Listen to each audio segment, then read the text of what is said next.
दादा दादी कहते थे। नमस्कार दोस्तों, आज के वीडियो में है पैसे की तंगी कैसे दूर करें। मैं आपको 15 मनी टिप्स बताने जा रहा हूं जो आपके दैनिक दिनचर्या में मदद कर सकते हैं। कृपया पूरा वीडियो देखें, यदि संभव हो तो कृपया अपने रेफरेंस के लिए नोट कर लें।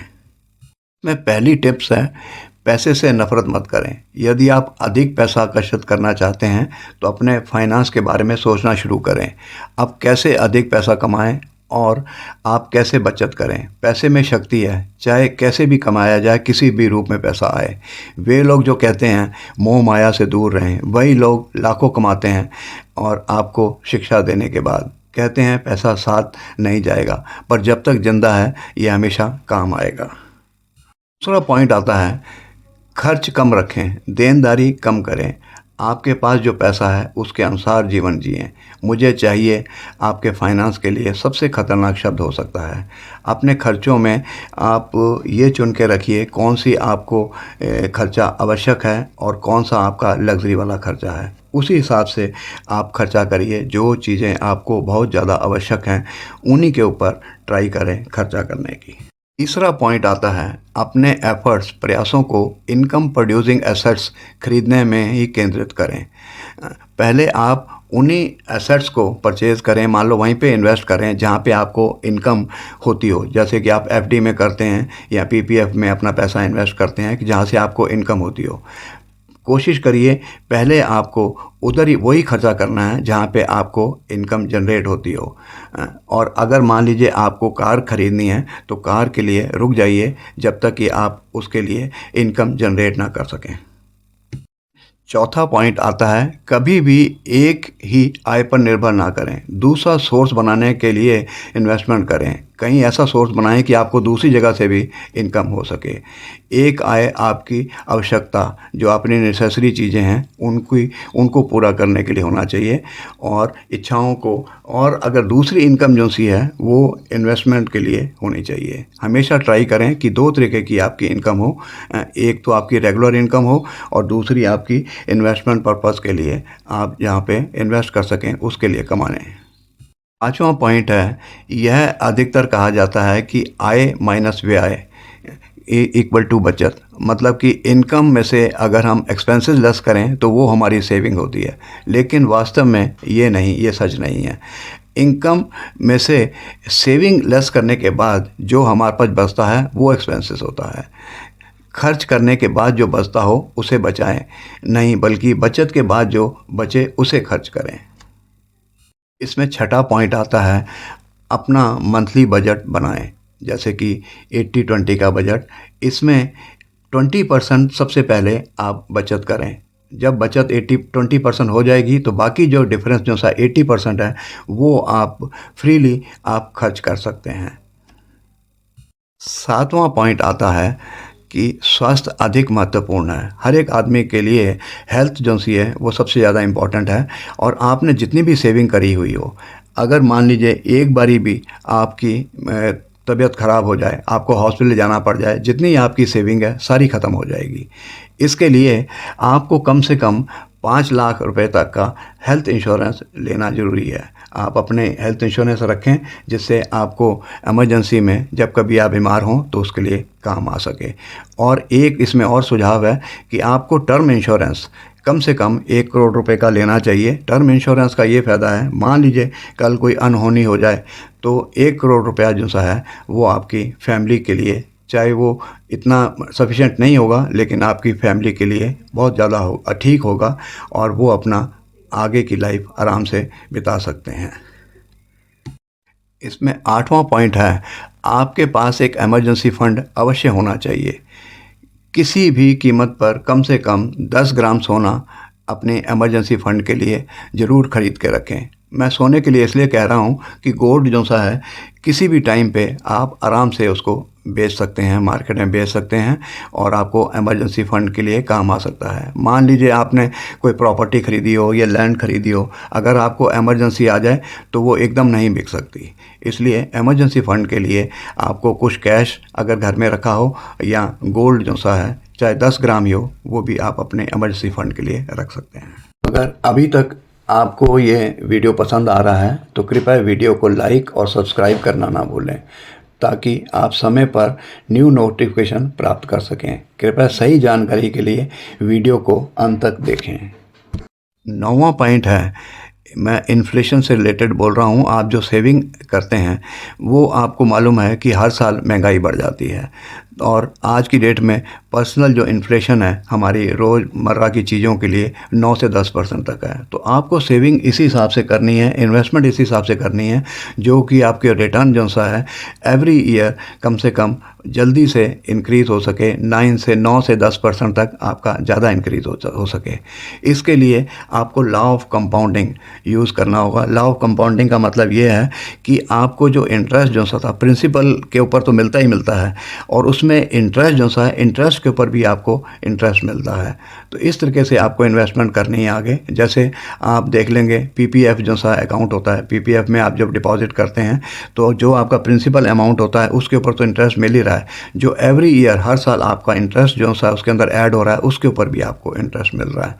तो कोशिश करें इन्वेस्टमेंट ऐसी करें कि जो आपका इन्फ्लेशन को बीट कर सकें।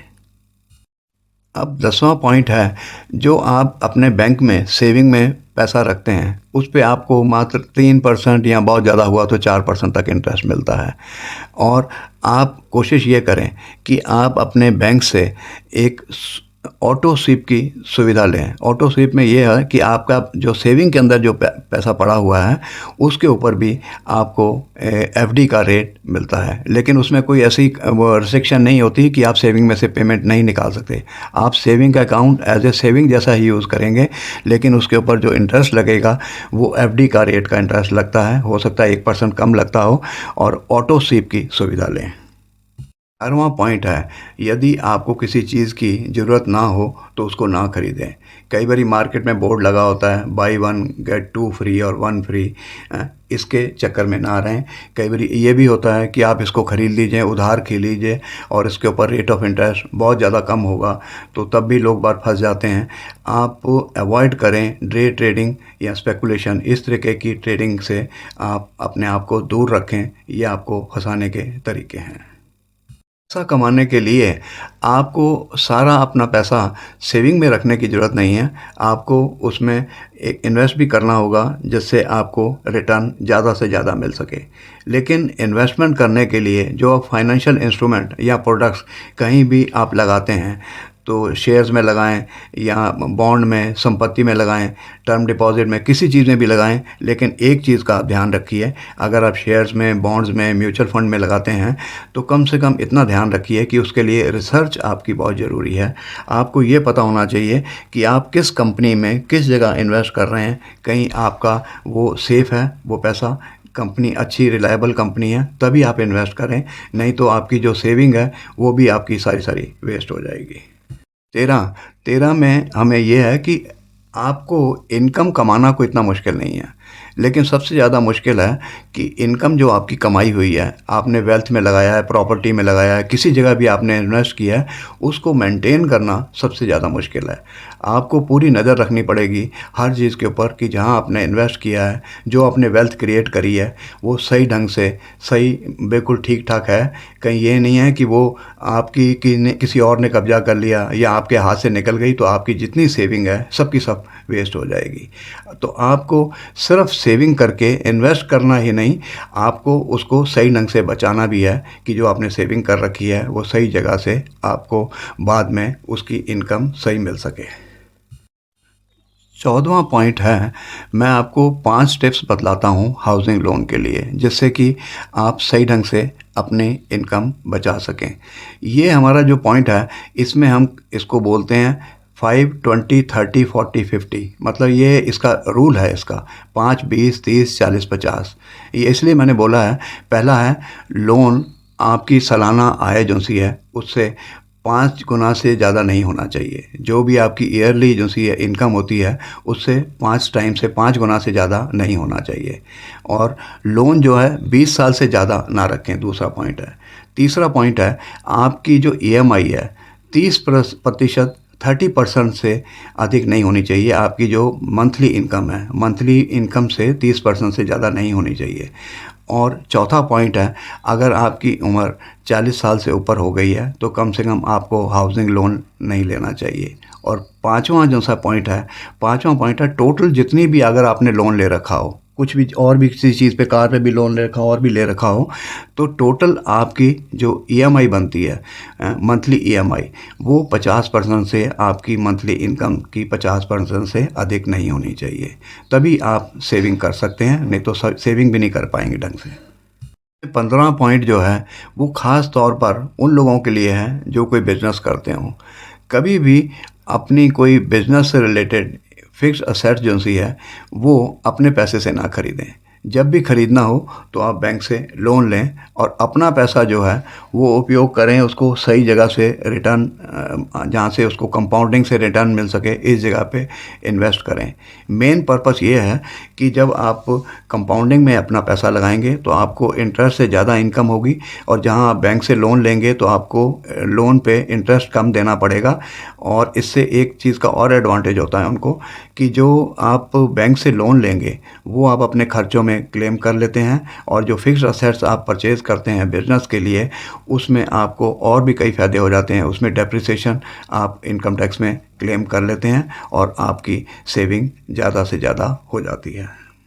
अभी जो मैंने आपको 15 मनी टिप्स के बारे में बताया है, अगर आप इसको विस्तार से सही एग्जाम्पल के साथ और पूरी डिटेल में पढ़ना चाहते हों तो आप एक बुक है mastering the rich mindset, book में से इसको पढ़ सकते हैं, जो कि अमेज़ॉन पे अवेलेबल है। उम्मीद करता हूं कि आपको ये वीडियो पसंद आया होगा। कृपया वीडियो को लाइक और सब्सक्राइब करना ना भूलें। Thank you.